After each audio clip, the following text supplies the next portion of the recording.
The term aircraft applies to any and all vehicles of the air, things in which we ride in the air. Aircraft may be divided into two main classes, called lighter than aircraft and heavier than aircraft. The lighter than aircraft are those whose weight is supported by buoyancy, that is, whose weight is less than that of the air they displace. These are in two subclasses: balloons, which have no power and merely drift with the wind, and dirigibles, which have engines and propellers and are steerable. Dirigible means steerable.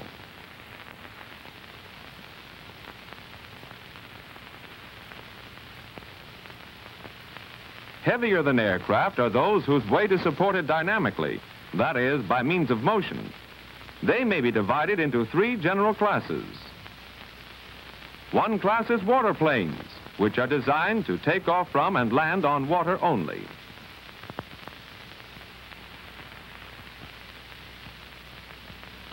Another is land planes, which are designed to take off from and land on the ground only.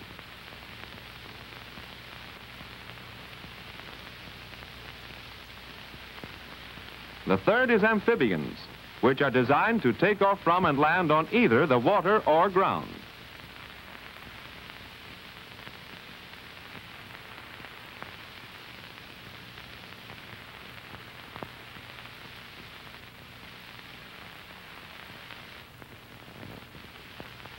Waterplanes are of two general types. Some have floats, the two cigar-shaped tanks of air on which the plane rests. The floats take the place of wheels.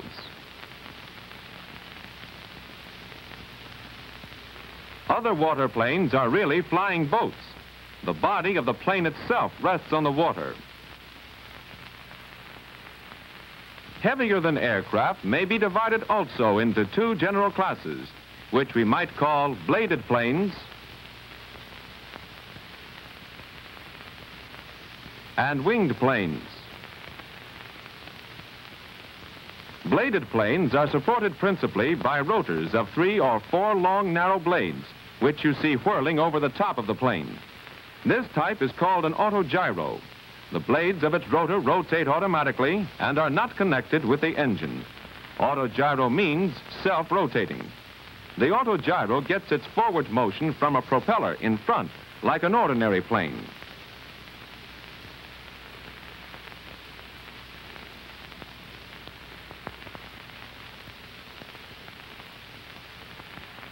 This is another type of bladed plane called the helicopter.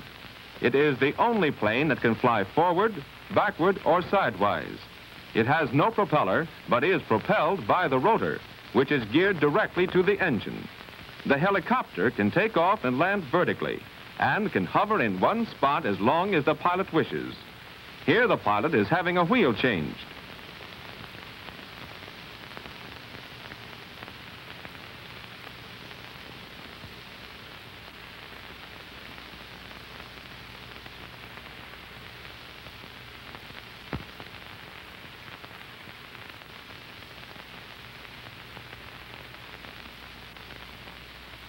Winged planes are also of two general types. Powered planes, those which have engines and propellers, and gliders, which have no engine or propeller, and so merely coast or glide down the air. With the help of rising air currents, the gliders can soar like an eagle and remain in the air a long time.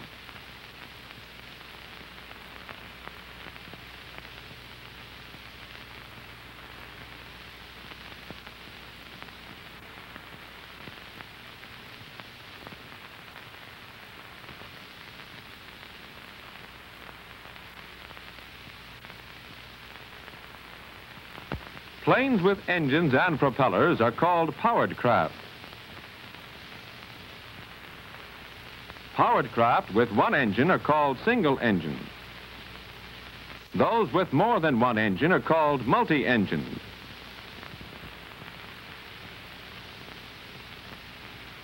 Here is a special kind of aircraft, the parachute, sometimes called the life preserver of the sky. Being heavier than air, it sinks gradually to earth. Having no propeller, it drifts with the wind, although it can be steered a little by manipulating the ropes.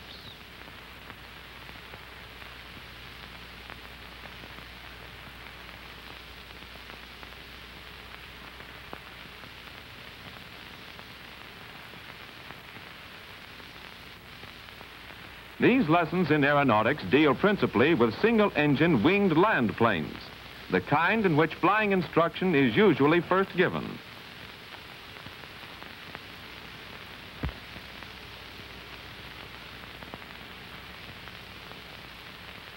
You doubtless feel satisfied that you know what makes an airplane go forward, how the propeller, pushing backward on the air, pulls the plane forward. It is the same as the propeller of a motorboat, pushing back on the water and thereby pushing the boat forward.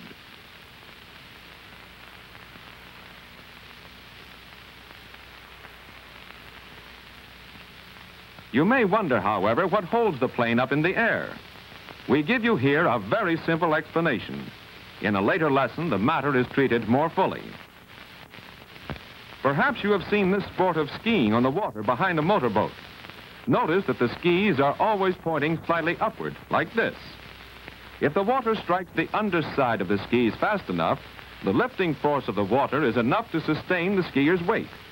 If the skier should slow down, the lifting force would be reduced, and the skier would sink into the water. Also, when a kite is flown, it is at a slight slant, and the wind striking the underside holds it up.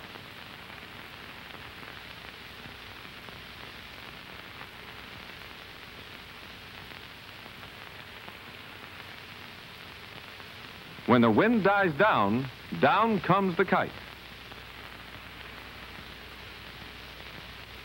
A plane is held up in somewhat the same manner as the skier or the kite.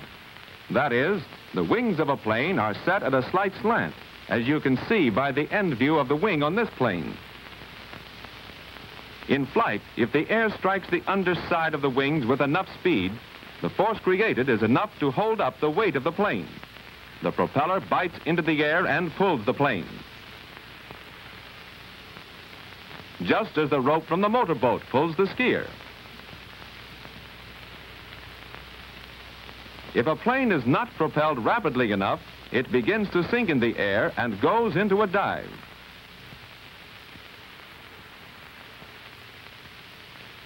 We call this stalling. This plane just stalled.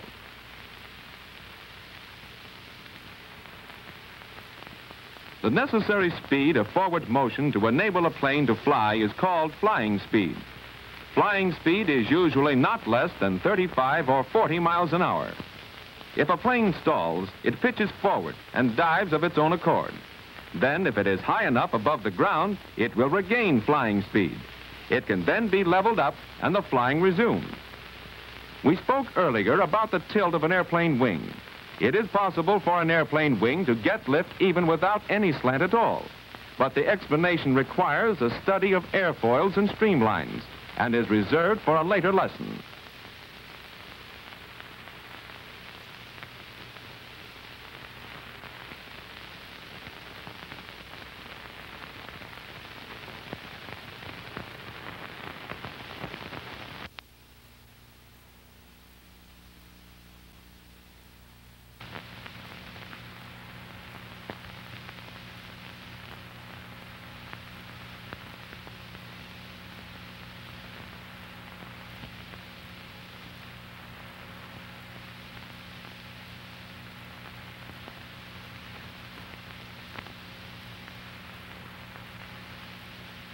In addition to going straight ahead, a plane can make three fundamental motions, which are called yawing, pitching, and rolling.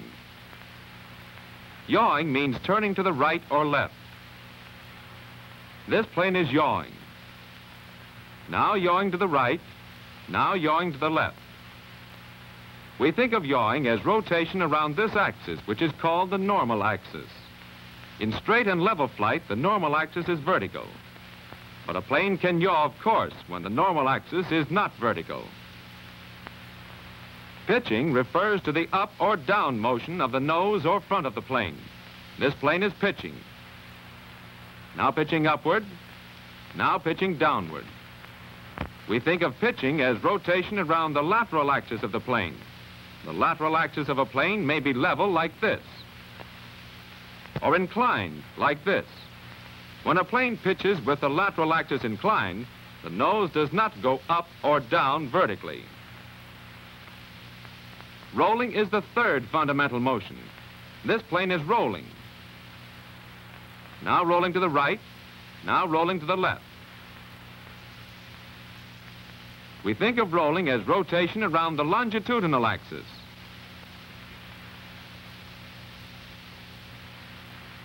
We say that this plane is in a banked position or banked attitude. A plane rolls into a banked attitude or rolls out of a banked attitude. So the three fundamental motions are yawing, pitching, and rolling.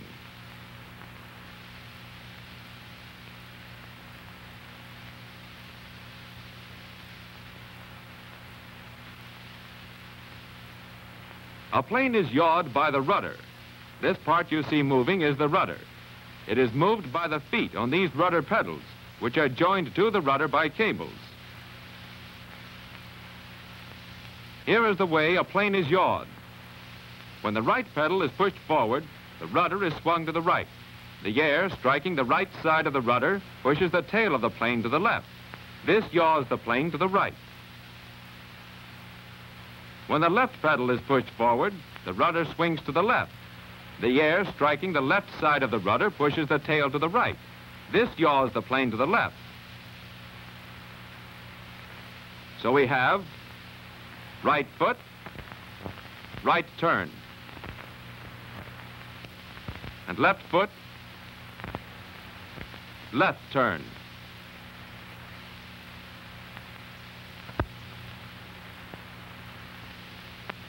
As soon as we hold the pedal forward, it continues to yaw in the same direction. To stop the yawing, we bring the pedals back to neutral.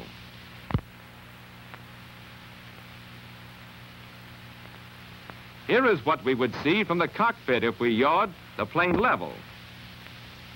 Right foot forward, back to neutral. Left foot forward, back to neutral. Left foot forward again, back to neutral. Right foot forward, back to neutral.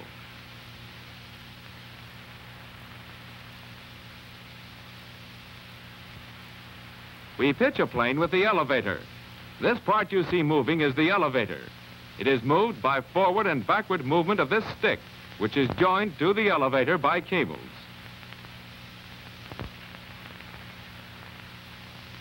Here is the way the elevator pitches the plane. When the stick is pulled back, the elevator is lifted. The air striking the upper surface of the elevator pushes the tail down. This pitches the plane upward and puts it into a climb. When the stick is pushed forward, the elevator is lowered. The air striking the undersurface of the elevator pushes the tail up. This pitches the plane downward and puts it into a dive. In actual flight, we are aware only of the nose going up in a climb, or the nose going down in a dive. This is because the tail motion is so slight. The stick movement is natural. Pulling back on the stick pitches the plane upward. Pushing forward on the stick pitches the plane downward. The plane stops pitching when the stick is returned to neutral. Let us see these motions in actual flight. Pulling back on the stick pitches the plane upward. Pushing forward on the stick pitches the plane downward. To level off, we pull the stick back for just a moment. Now watch. Pull back, neutral. Push forward, neutral. Push forward again, neutral. Pull back, neutral. Here is what you see from the cockpit. Pull back, neutral. Push forward, neutral. Push forward again, neutral. Pull back, neutral.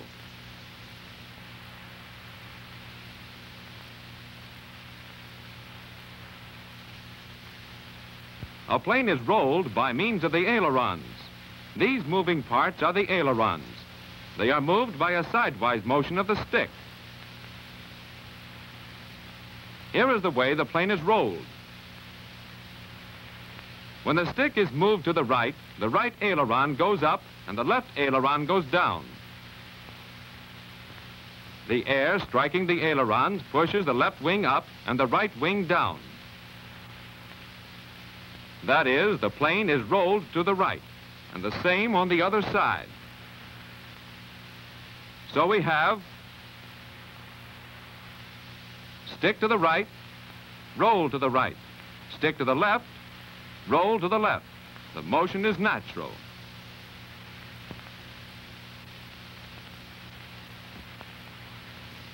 We roll to the right into a right bank.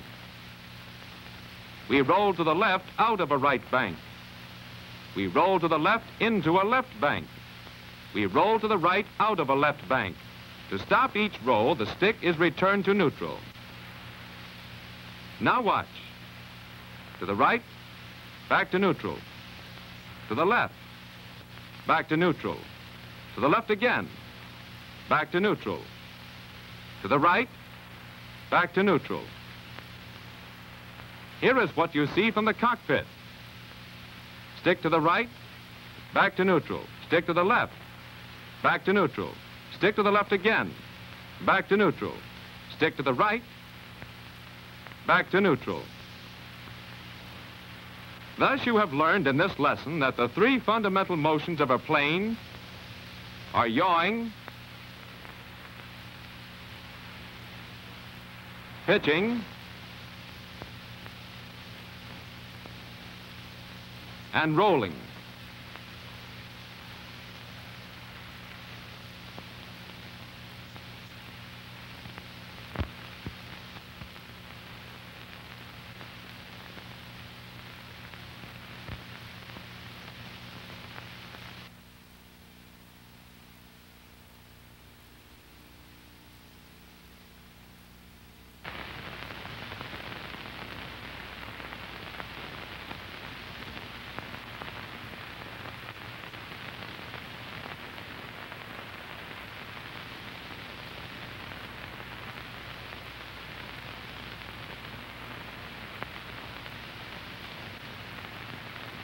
We do not fly a turn with the plane level.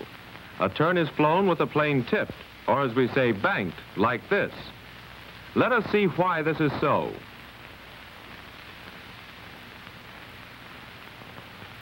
Flying a plane may be compared with driving a car.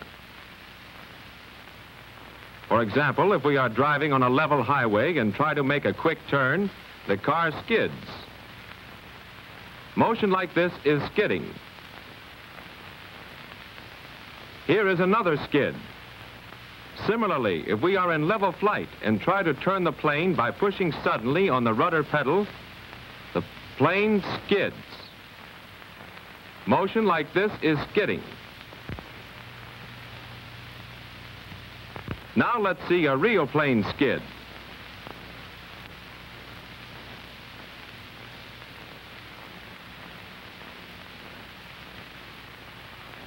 In order to make a turn at high speed with a car on a slippery roadway without skidding, it is necessary that the roadway be banked, slanted.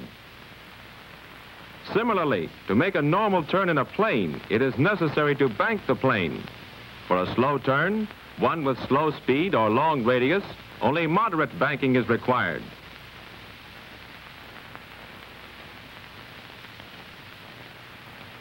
For a faster turn, one with more speed or shorter radius, more banking is required.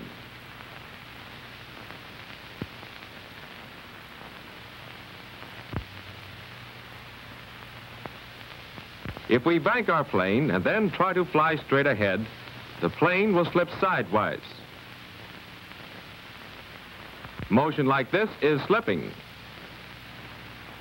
Now let us see a real plane slip. The pilot banks the plane but tries to fly straight ahead. The plane slips to the side of the low wing.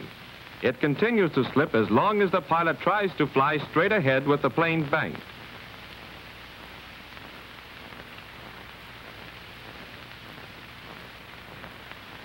In a turn, if you bank too little for your rate of turning, the plane will skid.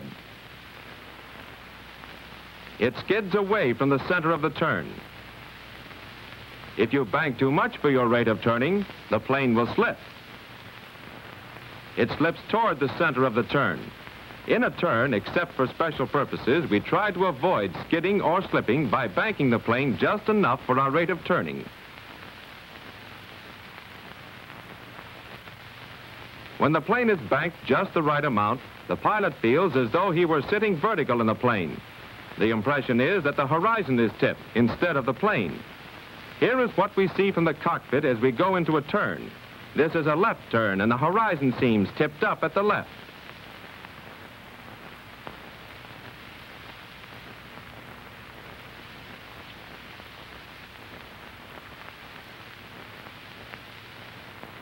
We have just seen that in a turn, the plane must be in a banked attitude.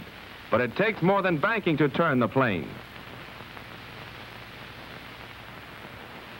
To make a turn to the left, let us say, the nose of the plane must swing around to the left like this, with the long axis of the plane always remaining horizontal. In order to swing the nose around this way and keep it pointing to the horizon, it is necessary to do more than merely yaw the plane. With the plane banked like this, if we merely yaw it, the nose goes down like this. We have to hold the nose up so the turn will be made with the nose on the horizon, as we say. To hold the nose up, we use back pressure on the stick, the same as in upward pitching. If we do not use enough back pressure to hold the nose up, it will turn slightly down like this. If we use too much back pressure, the nose will be pulled up slightly like this. We must use just enough back pressure to hold the nose level.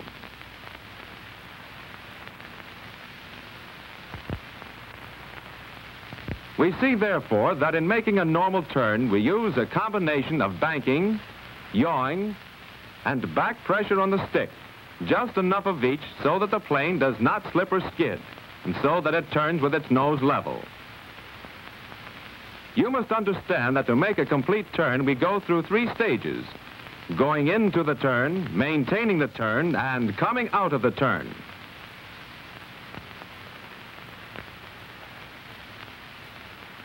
To go into a turn, say a right turn, we have to make several control movements. Here they are in slow motion.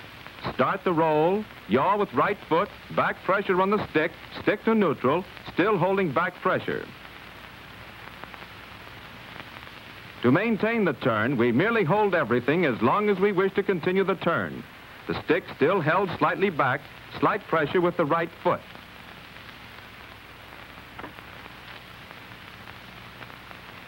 To come out of the turn, we again make several control movements. Here they are in slow motion. Stick to the left, release right foot pressure, press a moment with the left, release back pressure on the stick, stick to neutral. Now let us see a plane making 2 complete turn maneuvers. That is, going into a right turn, maintaining the turn, coming out of the turn, going into a left turn, and so on.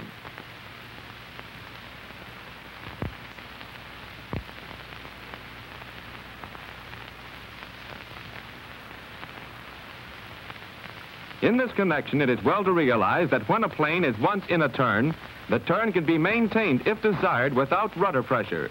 That is, with the pedals in neutral.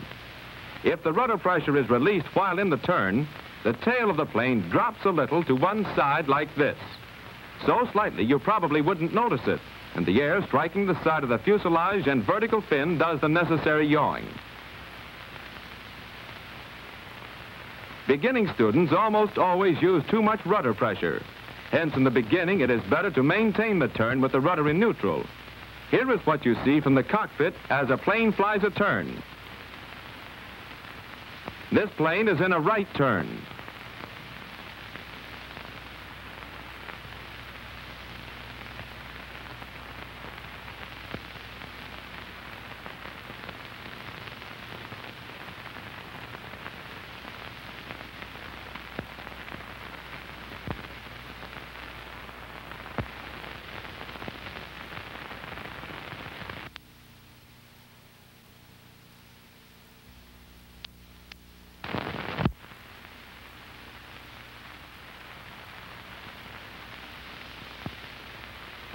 A certain amount of maneuvering of a plane on the ground is necessary, of course.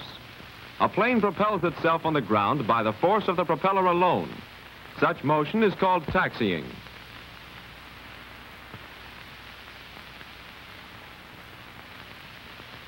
This plane is taxiing. Notice that it runs on two wheels and a small tail wheel. The front wheels always point straight ahead. These wheels, together with their supports, are called the landing gear. Most planes have brakes, one on each front wheel.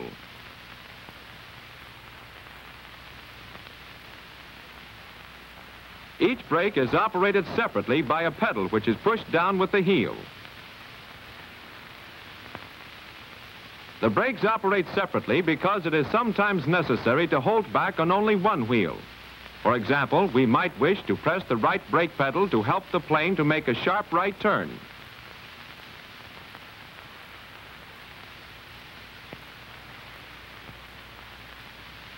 Some planes have merely a skid, a springy piece of metal to hold up the tail. But most planes nowadays have tail wheels. There are two varieties, called swivel and steerable. A swivel tail wheel works just like the caster on a bed. It turns in any direction in which it is pushed. A steerable tail wheel moves with the rudder and is always parallel with it. In steering the plane with the rudder pedals while taxiing, the tail is swung around both by the rudder and by the steerable tail wheel.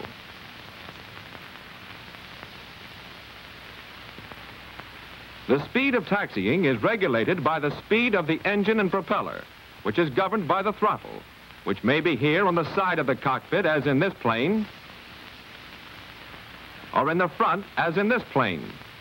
Pushing the throttle forward, opening it, as we say, gives the engine more power. Pulling the throttle back closes it and gives the engine less power.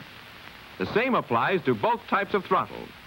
When the throttle is all the way back, a little fuel still flows to the engine, just enough to allow it to idle, like an automobile engine with the foot off the foot throttle.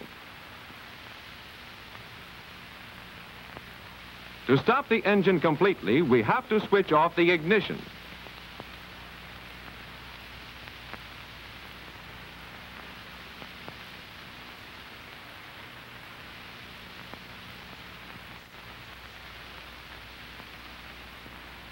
When getting ready to take off, first look at the gasoline gauge to make sure you have plenty of gasoline.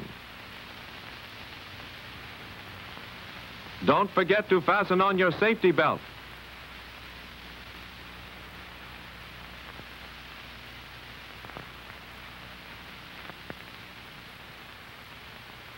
Be sure chocks are put under the front wheels to prevent the plane from rolling forward before you are ready. See that the gasoline switch is on, so that the gasoline can flow into the carburetor. See that the throttle is closed, or nearly so that the engine will not race when it is started. See that the ignition switch is off, so that no spark will be generated while the engine is primed. When ready, say, gas on, switch off. The attendant turns the propeller forward a few times to prime the engine. That is, to draw gasoline vapor into the cylinders. Then he says, contact. You then turn on the ignition switch, put your hand on the throttle, so you can readjust it quickly if necessary, and answer contact. The attendant then spins the propeller to start the engine. If the engine does not start, the attendant may wish to prime it more. He then says, switch off. You turn off the ignition switch and say, switch off. The attendant then primes the engine again. If the engine still does not start and the attendant thinks it is flooded, he will say, off and open. You turn off the ignition switch and open the throttle and say, off and open. The attendant the propeller backward a few times to draw off the excess fuel.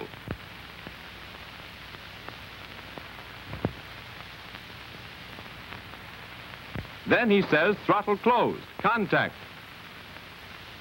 You close the throttle, turn on the ignition switch and say, throttle closed, contact. When started, the engine is run for a few minutes on the ground to warm it up to about 100 degrees Fahrenheit. A cold engine sometimes stops. If this happens too close to the ground, the plane may crash. The temperature of the engine is shown by this thermometer, which now shows a little above 40 degrees. In taxiing, we steer the plane with the rudder pedals, but we do not need to bank the plane to make a turn. Sometimes we have to give the rudder a blast of air from the propeller to start the turn. Once started to turn, it continues to turn easily.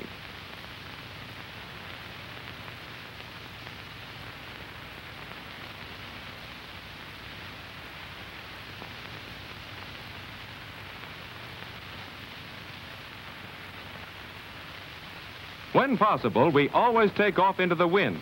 That is, pointing in the direction from which the wind is blowing. Here is the wind sock, which shows which way the wind is blowing. We must take off in this direction. So we taxi to the downwind end of the field.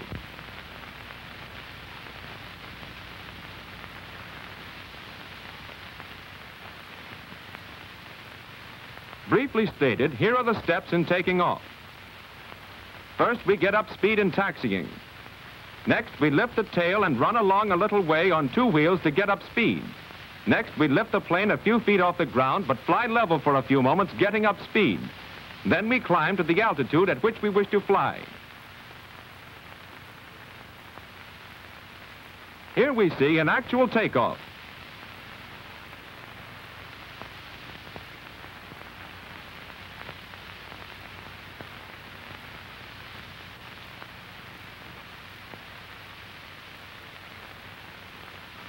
Here are the steps in taking off more in detail.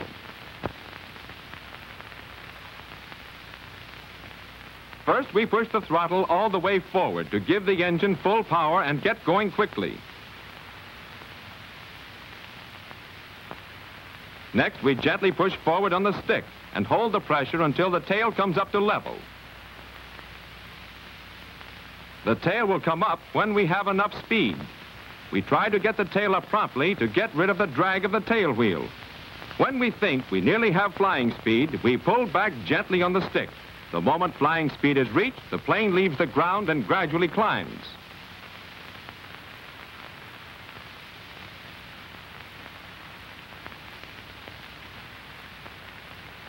When high enough, we level off, of course, by easing the stick forward for a moment, then returning it to neutral. Here is the instrument on the instrument panel that shows the number of revolutions of the engine per minute. It is called the tachometer. It reads about 2,300 revolutions per minute. For cruising, we may need only 2,100. Hence, the throttle is closed part way to reduce the power accordingly. The tachometer needle gradually goes down to 2,100 revolutions per minute.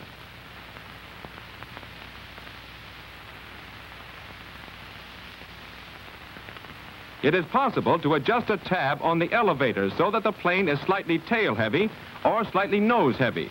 This is usually done by turning a crank in the cockpit. To make the plane tail heavy, the tab on the elevator is tipped up slightly, so the air striking the top of it tends to push the tail down. To make the plane nose heavy, the tab is lowered slightly. A plane is sometimes made slightly tail heavy for a takeoff. In that case, slightly less back pressure is needed on the stick.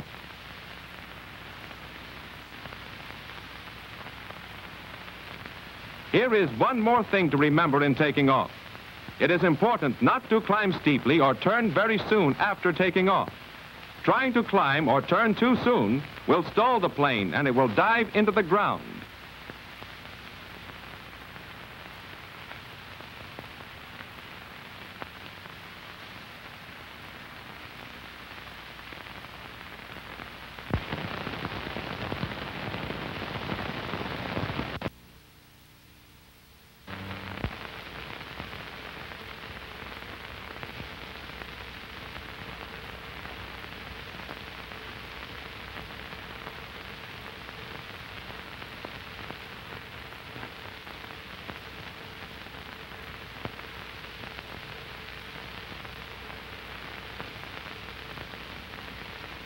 Flying a plane when once in the air is the easiest part of flying. Next easiest is taking off. Landing is the hardest of all.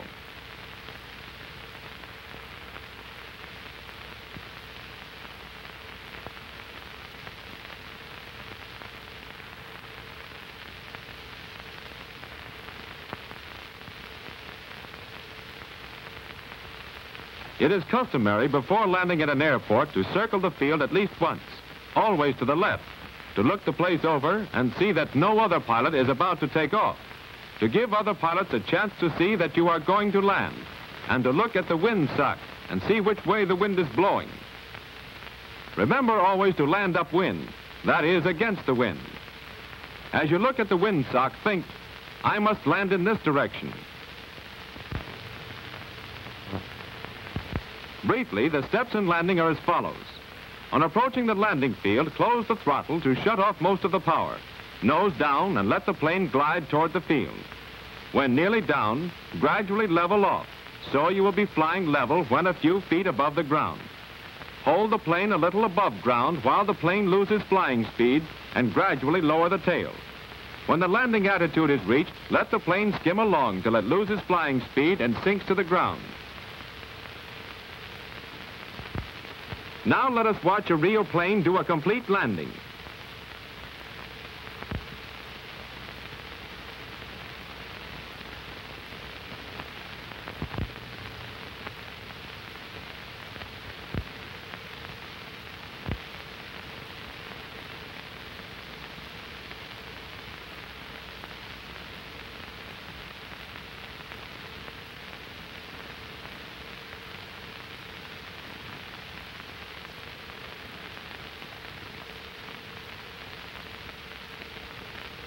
You will learn by experience how to judge the right moment as you approach a landing field when you should start the glide.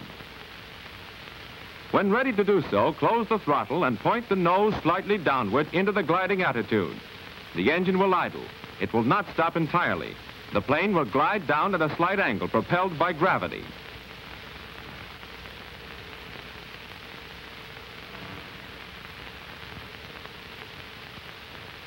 When approaching a landing field, it is important to remember that a plane will stall when gliding just as easily as when flying, or more so, unless the necessary speed is kept up. You must be very careful, therefore, to keep the nose of the plane pointing down. If you lift the nose too high in the glide, the plane will lose flying speed and may stall before you realize what has happened. Here is an example in real flight of what happens if you fly too nearly level in a glide. The plane stalls. Fortunately, this pilot is high enough to level off and not strike the ground. In light planes, 60 miles an hour is a good gliding speed for the purpose of landing. This is the airspeed indicator on the instrument board in front of the cockpit. It shows how fast you are moving through the air. It reads 50 miles an hour. The pilot will push the nose down a little so the plane will gain speed until the indicator reads 60. In a glide, it is sometimes necessary to make a turn. Banking, yawing, and pitching are all done in the same way in a glide as in power flight, but with the greater motion of the stick and pedals. Here is the reason. When a propeller is forced to turn rapidly by the engine, it forces a strong current of air backward past the airplane. In a glide, when the propeller is only idling, that is, turning slowly, this strong backwash, as we call it, is absent. So the rush of air past the control surfaces is less than in power flight. That is why in a glide, it takes more motion of the stick and pedals to produce the same effect as in power flight.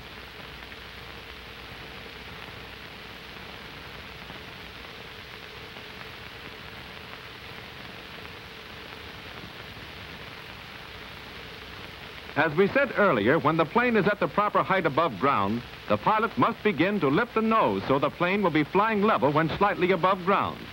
While skimming along a little above ground with power off, the plane is gradually losing speed and approaching the stalling point. We try to hold it off the ground as long as possible in order to land it slowly. To do so, we must tilt the plane more and more by lowering the tail. This is done at just the rate necessary to hold the plane above the ground. The angle at which the plane stands on the ground is called the landing attitude. When the plane is tilted up to this angle, we no longer lower the tail, but let the plane stall and sink to the ground, landing on all three wheels. This is called a three-point landing. Of course, we have to learn just when to start leveling the plane. If we start leveling the plane too late, it dives into the ground and bumps the landing gear. This causes the plane to bounce, and it is then difficult to control. If we start leveling too soon and level off too high above ground, the plane eventually stalls too high and falls to the ground with a plop. To land a plane properly takes much practice, and even then we must give our entire attention to it. Here is a student pilot about to land. He does not level off soon enough. The front wheels strike the ground too early, and the plane bounces, making it difficult for the pilot to regain control.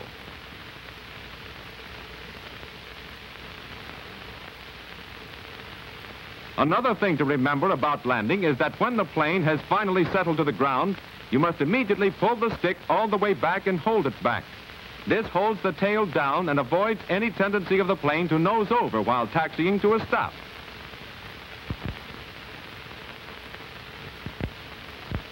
Here is what you see from the cockpit as we make a correct landing.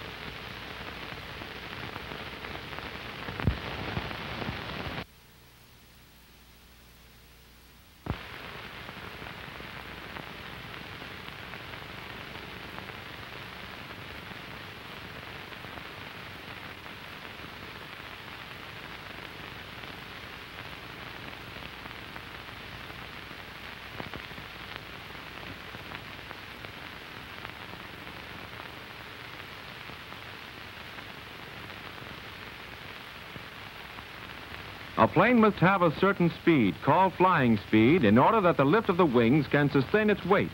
Otherwise, it will stall. This pilot is trying to climb too steeply.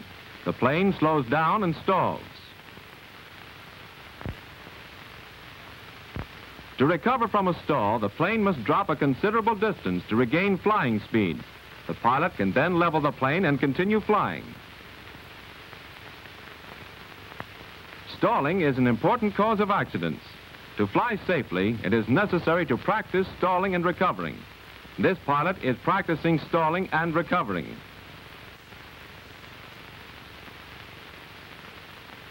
The stall itself is harmless. The harm comes from stalling too near the ground. We need sufficient altitude in which to regain flying speed and level the plane. This pilot said he was going up to practice stalling. Can it be that he is going to stall his plane at this low altitude?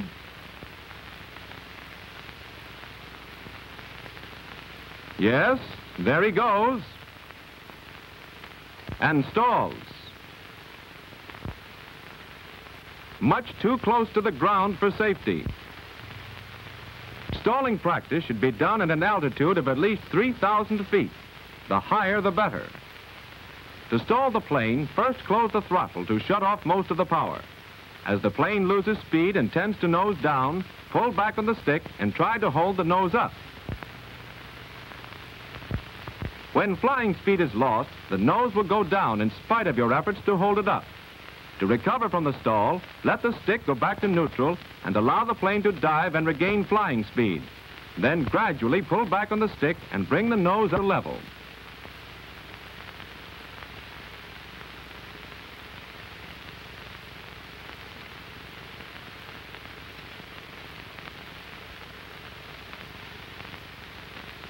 Most planes, when stalled under certain conditions, have a tendency to go into a spin. This plane is about to spin. A plane that is spinning cannot be controlled in the normal manner. If a plane has gone into a spin and the pilot does not know how to recover from it, the plane may spin down to earth with disastrous results. It is necessary, therefore, to practice spinning at a safe altitude and learn how to recover from the spin.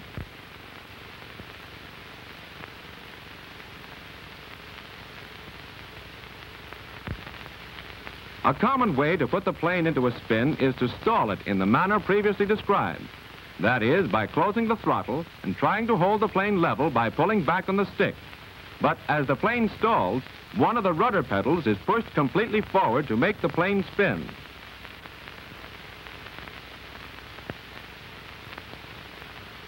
To stop the spin, we release both stick and rudder pedal. The plane then goes into a dive from which you recover in the usual manner by pulling back on the stick to level the plane.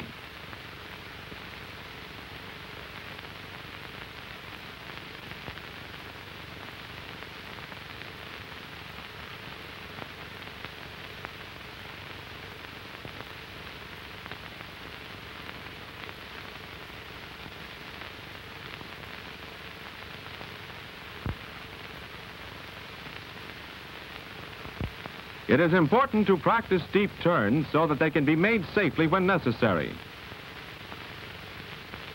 One danger of the steep turn, if made near the ground, is the danger of stalling. Steep turns should be practiced, therefore, at high altitude. If you attempt a steep turn, say one of 70 degrees of bank, without extra power, the plane will lose altitude like this. To execute a steep turn without loss of altitude, push open the throttle a little further and roll the plane into the steep bank, using back pressure on the stick and rudder pressure, enough of each for the turn, and to make you feel as though you were sitting upright.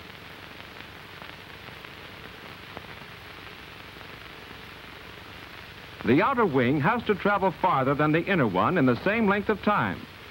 Therefore, it has greater speed, which gives it more lift than the inner one, as you will understand later. This excess lift of the outer wing tends to overbank the plane. Therefore, you have to hold the stick slightly to one side, toward the outside of the turn, in order to prevent the tendency to overbank. This is how the horizon looks as a steep turn is made. This is a left turn.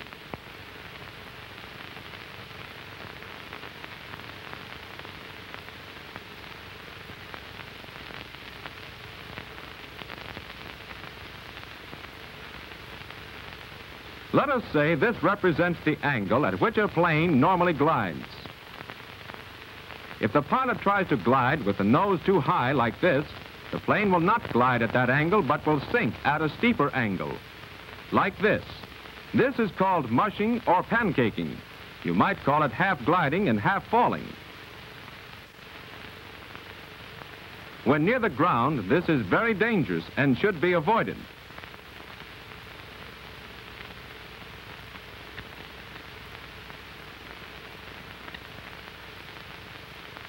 When a plane is improperly landed, it sometimes goes into a ground loop. A pilot is about to ground loop a plane. Notice how it spins around rather violently in a small circle. He will do it again.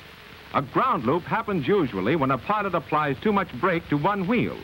In an open field, a ground loop is not particularly dangerous, but it is to be avoided nevertheless.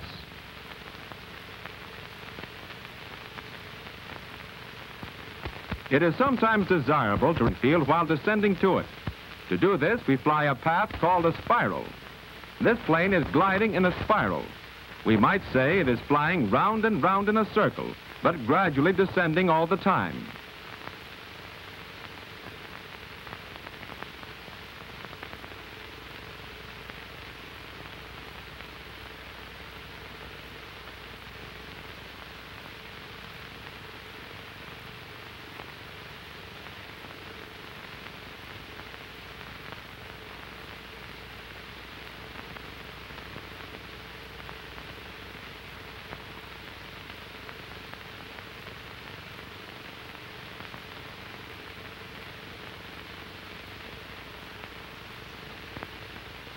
The first maneuver will be the wing over. Watch carefully. The pilot pulls the plane up to a vertical attitude and then yaws it over to the side and down, then levels it off. The pilot is now flying in the opposite direction. That was the wing over. The next will be the normal loop. The pilot gets up speed, then pulls back firmly on the stick and holds it while traversing a complete loop. That was the normal loop. Here it is in actual flight.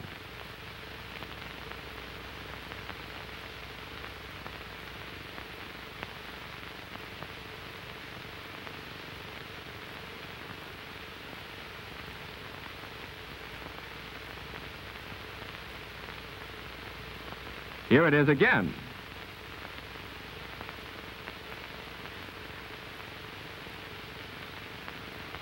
The loop is a nice maneuver.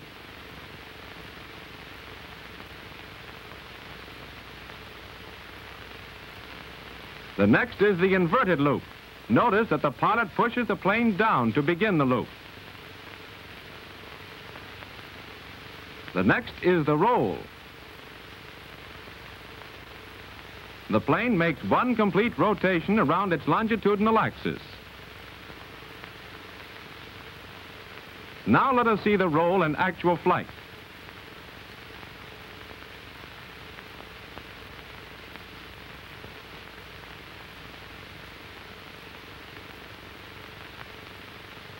The next is the Immelman turn.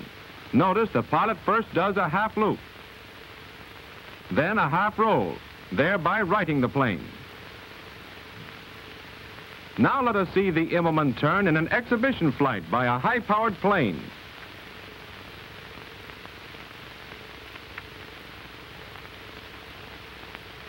Now we see an Army plane, a Warhawk, about to do the roll. Notice how level the pilot keeps the longitudinal axis of the plane during the roll. Here is a square loop. Straight up a moment, level but inverted a moment, straight down a moment, then level to complete the square. This final stunt shows how a skillful pilot can throw his plane around recklessly and still recover promptly and safely if at a sufficient altitude. Stunts like these show the remarkable maneuverability of the modern airplane.